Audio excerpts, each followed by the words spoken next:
Hugh Rowland was a big hit on reality TV. Real, rough, and not afraid to show it. He got around on ice road truckers like it was no big deal, tearing across frozen roads like it was no big deal. But behind all that swagger was a man who had spent his whole life fighting the cold, the loneliness, and the constant fear of bad things happening. He was the thing that the show was about. Fans were left wondering what happened when he disappeared all of a sudden. Why would a guy who liked being in danger leave? Hugh's story really did go in a bad direction. One that was full of loss, pain, and a side of him that the cameras never caught. We need to go back and see where it all started in order to understand it. Hugh Rowland, who friends call the Polar Bear, became known as one of the toughest truckers in the world. A lot of people have seen him drive on some of the worst roads if they've ever watched an episode of Ice Road Truckers on the History Channel. In the northern wilds of North America, there are frozen lakes, blizzards, and paths that are far away. Hugh's story began in Kelowna, British Columbia, a long time before he became famous on reality TV. He had worked hard since he was born in 1957. He was already driving around his family's farm by the time he was 6 years old. He was getting good at driving big machines while most kids were still learning how to ride bikes. Early training like that prepared them to work with big rigs and do dangerous jobs for the rest of their lives. His tough background shaped who he is today. It was cold in rural BC in the winter, and people had to learn how to push through hard times. He learned how to work hard in that setting, and it stuck with him. He didn't think twice when the chance came up to drive goods over frozen roads to faraway gold and diamond mines. He was only 16 years old. Someone asked him to make a delivery up north, and the pay was better than anything he had seen at that age. That's right, he said yes right away. Hugh Rowland didn't think about fame or TV cameras when he was only 15 years old. In the Northwest Territories, where he was only a youth, he was driving a big rig over some of Canada's most dangerous roads. To be exact, ice roads. Paths that are slippery and frozen and could break at any time. The kind of roads that didn't care what age you were. But Rowland was tough. He wasn't going to give up because the job was hard or the weather was crazy. He just loved driving trucks. He kept going because of love. Now it's 2007 and Rowland's hard work is about to take him somewhere he never thought possible, on TVs across the country. That year, the people who made the television show Ice Road Truckers for the History Channel were looking for drivers with real experience, real stories, and steely nerves. Rowland did everything they asked, but he didn't believe a word of it when they first called him. He thought a friend was playing a joke on him. How often does a TV network really want to follow a trucker into the Arctic? Rowland didn't throw open the doors when they told him they wanted to watch him drive up to Yellowknife with cams in his trucks. They were told that the roads were closed for the season, but they could try again next year if they were ready. They did it. He was ready to start work when those makers showed up at his door a year later. That's when it hit him. It wasn't a joke. It was real. The chance to be on a hit show might make some people jump at the chance, but Rowland was never after the attention. He had his mind on the job. Cameras or no cameras. He had to pay his bills and haul loads. From the start, it was clear that he didn't want the film crew to get in his way, slow him down, or mess with his money. From his point of view, he didn't think anyone would want to watch trucks drive on frozen roads. He didn't think it was interesting to watch people drive in the bitter cold on empty, icy roads. But as soon as the cameras started rolling, the people saw him wrong. Drawn in by the unvarnished mix of grit, danger, and raw survival. Hugh said that some people didn't understand how important the job was. Even though the show looked crazy, it didn't really show what it was like to risk your life out there. He didn't like it when people called them cowboys because it wasn't about getting thrills to him. It was about being careful with the ice. If someone does something wrong, they won't be coming home. When the first season came out, it was shown on Channel 5 in the UK in early 2008. There, All-Star and Foxtel picked it up around the same time, and Network 10 joined in June of that year. It was on RTL 7 in the Netherlands by fall. It was shown on the History Channel in Italy a little later, in January 2010, under the name Gli Eroi del Ghiaccio, which means Heroes of the Ice. As soon as it played, the hits were crazy. More than 3.4 million people watched, making it the History Channel's biggest original hit in more than 10 years. It also got a lot of bad reviews. Some said it was gripping. Others were surprised by how deep the show went and how these drivers, who were often completely worn out and freezing, kept going with just a turning wheel and a steel nerve. Hugh laughed at how the show made them look like thrill-seeking daredevils when it was really work that could mean life or death. He saw the point of it. People kept coming back because the drama kept them on the edge of their seats. He said that people were hooked on the danger. What made the show stand out was how it always walked on the edge between life and disaster. He had driven for years on the ice. The pay was nice, but it wasn't what kept him coming back season after season. There was something in his blood that made him feel it. But the job was hard.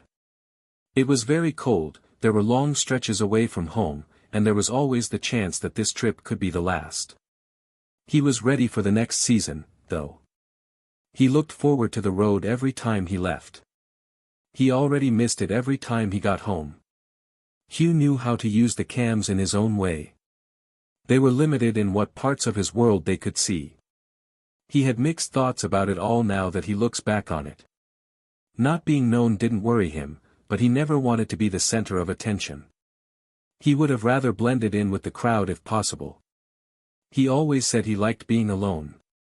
He would smile for a picture or sign an autograph if someone asked, but it never felt like he was himself. When someone gave him a pen, he'd think for a second, what the hell am I even supposed to write?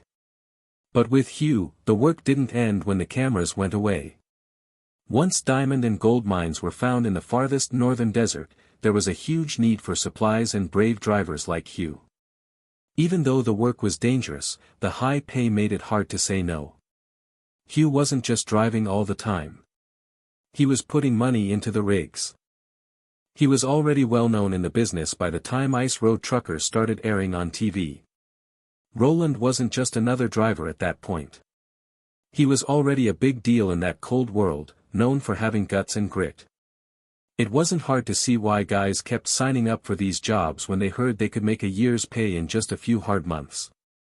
Reports say that some of the experienced pros were making more than $100,000 a season. It's tempting, right? There was a catch, though, with that money. It was risky to make every run. Hugh once talked about how scary it sounds when ice cracks under a fully loaded rig. It wasn't just disturbing, it was scary.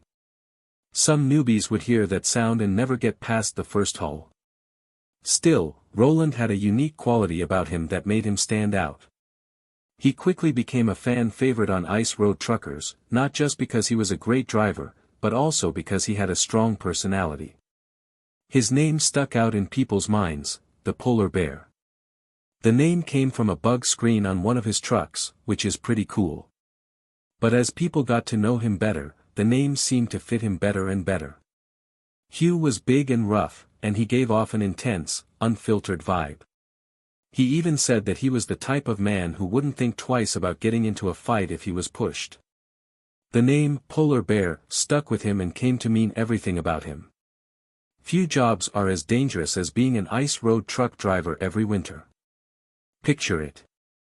Huge 18-wheelers bearing tens of thousands of pounds of cargo are rolling across frozen lakes in the middle of nowhere in Canada as the temperature drops to -60 degrees. It's not just a job, it's a tightrope walk that keeps you from getting paid and getting hurt. Every mile of that icy highway is full of excitement. But the risk is also there. People just can't take their eyes off of that part. At the center of this dangerous world is Hugh Rowland, who has been on the ice roads for a long time. Rowland's book, On Thin Ice, shows the harsh truth based on a lifetime of experience and more stories than most people could handle. He starts with an important point. No one has ever been saved after their truck went through the ice. The tone is set by a sad truth, but things get even worse. The rough landscape has claimed the lives of 35 friends and family members of Rowland.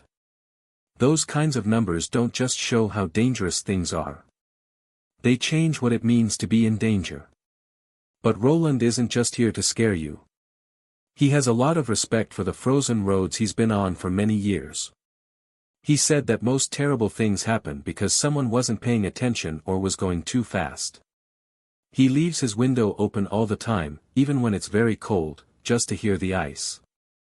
Because that shaking and popping sounds like the road talking to him. The ice could swallow you whole if you don't listen.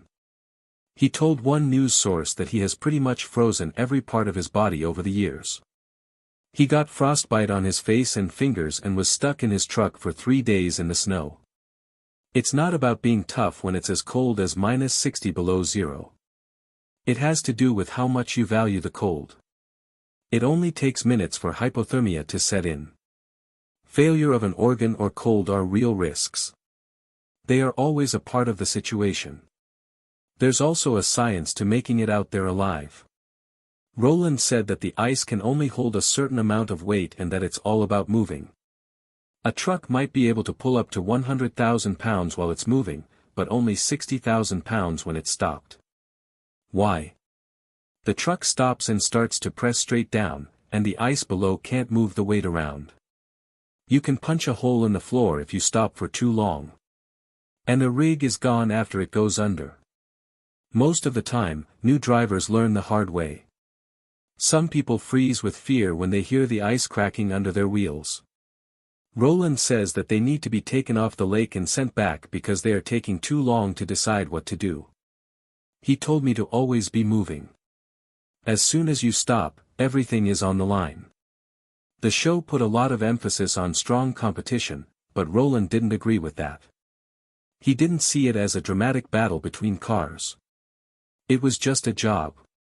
The main goal was to haul as many loads as possible before the roads closed for the season. It was a hard, 24-hour job. This probably won't be a surprise to people who watch reality TV. Many of the things that are shown are edited to make them more dramatic and add to the sense of competition. There were clear winners and losers on the show, but Rowland said that most drivers weren't paying attention to that. Their goal was easy to understand. Do your job and don't try to get famous or chase after fake awards. To be honest, it might have been better if they weren't running. It was already hard enough for these drivers to steer these huge trucks over frozen lakes and through whiteouts. It's possible that adding a real competition would have made things worse. In terms of drama and relationships, if you watched the first few seasons, you may have noticed that the group was mostly men. Lisa Kelly didn't show up until the 3rd season. Rowland thought that might be true. He thought that the makers might have hired her to make things more interesting and maybe even get a few more people to watch. Rowland sometimes talked about Lisa as if she was still learning, but that wasn't always the case. Lisa had been caring for Carol Transportation for many years before she was ever in a movie. She even told David Letterman that she had been driving a truck for 7 years. Rowland thanked her in comments for making people aware of the show. He said that she was being trained on camera by being shown how to handle the big rooms. He thought she was turning into a pretty good little trucker. He did sound like he thought her main job was more about being interesting to watch than being a serious truck driver at times. Over time, Lisa proved them wrong by driving on the same dangerous roads as the others and even appearing in the spin-off show Deadliest Roads, where she drove on dangerous roads in India and South America. She put anyone's worries to rest. There were some tough spots in Rowland's journey on the show. He talked openly about some of the hard times, especially when it came to leading his team. In a chat with YouTuber Joshua Nanny, Rowland talked about how shooting started to affect his business. In front of the cameras, he had faith in his crew. Things changed, though, when the camera was on them. After focusing on their work for a while, his drivers started to want fame and notice. In the end, Rowland had to make the tough choice to fire all of them. Even though they were no longer on the show, the attention stayed on those former drivers. Rowland brought in new members quietly and got back to work over time. He said that the cameras didn't stand out unless they were shooting something important. He didn't even notice they were there because he was focused on the work at hand. Rowland was a major character on the show for 8 years, becoming a mainstay and even showing up in a few spin-offs. But in 2014, he suddenly stopped being in the show. It wasn't because of differences in creativity or leaving early. A bad car crash that turned his life upside down really pushed him away from the ice. Rowland wasn't even driving when the crash happened. Will Morrison, one of the show's producers, was driving, and he was going shotgun. Court records say Morrison lost control of his car and crashed into a group of trees on a Canadian road. Rowland eventually went to court against Morrison, saying he had been driving carelessly. The crash did cause more than just bruises, though. Rowland was hurt badly in the lower half of his body. He said that his injuries were so bad that they made it impossible for him to drive trucks for a living, which was his whole life's goal. That was the end of the case, but it didn't end there. It was also said by Rowland that the accident had hurt his personal life, especially his wife. He said that the injuries made it hard for him to be close to his wife and that the physical and mental effects had caused big problems at home. Rowland said that the crash had hurt not only his work but also a very personal part of his life. TMZ picked up the story and wrote about it. Rowland doesn't really feel anything about Ice Road Truckers today, he never really watched it, even when he was in it. Rowland said on an old YouTube video that he had only seen about 3 episodes, all of which were from promotional events for the show when it was first starting out. On the other hand, his family and friends were huge fans and always asked him about scenes from the show. Rowland, however, said he didn't like seeing himself on TV. And since he was living it, he didn't want to watch it again. Rowland has moved his attention away from the press since he left the show. He's putting all of his energy into his building company and spending more time with his family. In spite of everything that's happened to him, he's still made money. He is 64 years old and is said to be worth about $2 million. This makes him the richest Ice Road Trucker cast member ever. Even though the road is different, Rowland is still going his own way.